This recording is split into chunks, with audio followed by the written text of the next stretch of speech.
राबवायच्या असतात, परंतु प्रत्येक संघटनेची राजकीय भूमिका सुद्धा असते.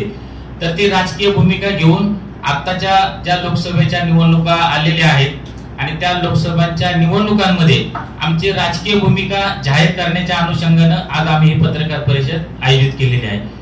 तर आज ज्या भारतीय संविधान या भारतामध्ये आहे त्या भारतीय संविधानाच्या अनुषंगाने आपल्या भारतामध्ये लोकशाही दिलेली आहे आणि ती लोकशाही व्यवस्था ही कल्याणकारी राज्य व्यवस्था आहे. त्या कल्याणकारी राज्य व्यवस्थेमध्ये या देशातला जो शोषित वंचित, ज्याला आपण दलित, आदिवासी, कष्टकरी समाज आहे, की जो भारतीय संविधान लागू होण्याच्या अगोदरची त्याची जी परिस्थिती होती ती परिस्थिती एखाद्या गुलामाप्रमाणे होते.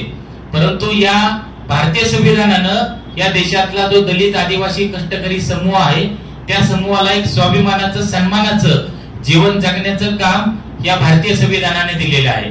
आणि त्या संविधानानं लोकशाही दिलेली आहे की ज्या लोकशाहीमध्ये कुठल्याही जातीचा व्यक्ती असेल किंवा कुठल्याही श्रीमंत असो किंवा कितीही गरीब असो, या सर्वांना मताचं जे मूल्य आहे ते मताचं मूल्य एक समान आहे. तर ही लोकशाहीची प्रक्रिया आहे. ही लोकशाहीमुळं या देशातला सर्वसामान्य माणूस हा समानतेच्या पातळीवरती आलेला आपल्याला दिसतो. आणि सलग सातत्यानं 70 वर्षांमध्ये ही लोकशाही प्रक्रिया अधिक दृढ होण्याच्या दृष्टिकोनातून, गतिमान होण्याच्या दृष्टिकोनातून काम करत आलेले आहे. परंतु 2014ला आपण जर पाहिलं तर देशात भारतीय जनता पार्टीचं सरकार या देशात आल्यापासून ही लोकशाही व्यवस्था कशी मोडीत काढता येईल आणि या देशामध्ये लोकशाही व्यवस्था मोडीत काढत जो पूर्वी जी दलित, आदिवासी, कष्टकरी समूहाची जी अवस्था होती तर ती अवस्था पुन्हा एकदा त्यांना बनवायची आहे की काय, असा आमच्यासारख्या संविधानवादी कार्यकर्त्यांना प्रश्न पडत आहे. आपण जर आतापर्यंत जर पाहिलं तर ही लोकशाहीची पायमल्ली करायची आणि या देशामध्ये अदानी, अंबानी सारखे जे भांडवलदार आहेत तर त्या भांडवलदारांना जास्तीत जास्त फायदा कसा होईल यासाठीची धोरणं हे सरकार राबवत असताना आपल्याला दिसत आहे. आणि दुसऱ्या बाजूला कल्याणकारी राज्य व्यवस्था मोडीत काढत की ज्या कल्याणकारी राज्य व्यवस्थेमध्ये शिक्षणाचा प्रश्न असेल, आरोग्याचा प्रश्न असेल, रोजगारीचा प्रश्न असेल, हे सगळे प्रश्न हे शासनाच्या अखत्यारीत होते, शासनाने पार पाडायचे असतात. परंतु मागच्या काही वर्षापासून आपण पाहतो की नवीन शैक्षणिक धोरण असेल, त्या नवीन शैक्षणिक धोरणाच्या परिणामी आपल्या महाराष्ट्रामध्ये आरटीच्या कायद्याच्या संदर्भात प्रचंड मोठ्या प्रमाणात बदल केलेले आपल्याला दिसतात.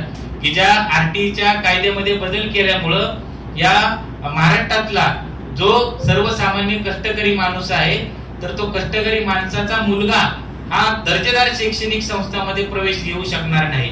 असे प्रचंड मोठे बदल की जे बदल लोकशाही हक्क, लोकशाही व्यवस्थेमध्ये गरीब, वंचित, कष्टकऱ्यांच्या बाजूचे होते.